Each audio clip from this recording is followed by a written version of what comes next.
Dear ladies and gentlemen, Your Excellencies, Mr. Filippo, Madame Christine, I am extremely honored to represent Bosnia and Herzegovina and the Global Refugee Forum today, the country that not so long ago faced both the displacement of millions within the country as well as outflows out of its borders. In turbulent years for Bosnia and Herzegovina, the UN Convention on the Status of Refugees from 1951, that is 1954, when it entered into force, meant a lot to the citizens of our country. That international document provided a number of guidelines in dealing with people fleeing persecution and served as an instrument related to the status and rights and being based on a certain number of fundamental principles, especially the principles of prohibition of discrimination, punishment and expulsion. Today, almost 70 years since the very application of the Convention, its provisions are very significant and applicable. We are witnessing large global migrations, which of course have not bypassed Bosnia and Herzegovina as well.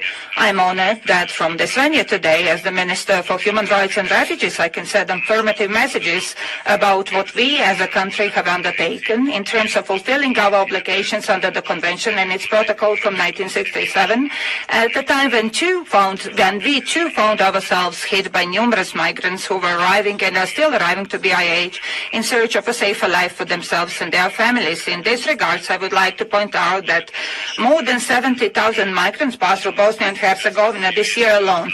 Most of them are migrants from Syria, Afghanistan, Morocco. With regard to this, authorities of Bosnia and Herzegovina have enabled refugees with a recognized status but also stateless persons to acquire citizenship under easier conditions after 5 years of stay in the country. After this possibility was stipulated by the law some 10 years ago, around 50 persons that enjoyed refugee status have become full-fledged citizens of BiH. Also, all persons who get refugee status in BiH have the right to a travel document which enables them to go out of and back to the country without hindrance.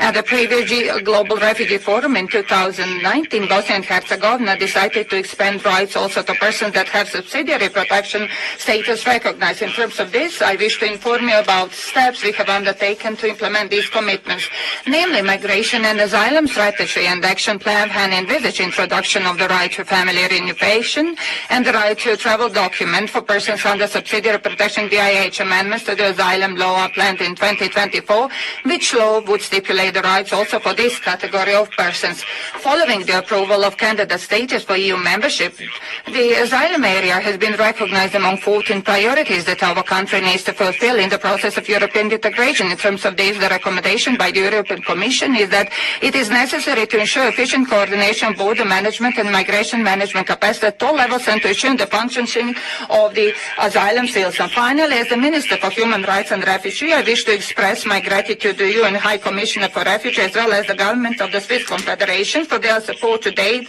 to the Ministry's activities regarding the integration of refugees persons under subsidiary protection into the BiH society. It is the area of work in which we have the biggest success and whose functioning model we replicate to other segments. I am also taking this opportunity to say Bosnia and Herzegovina has opened its doors to children and families who arrive from Gaza. They have been provided with stay, food and everything else they need until they get their documents in order, and most of them already in the process of family reunification and paying the BiH citizen. Thank you.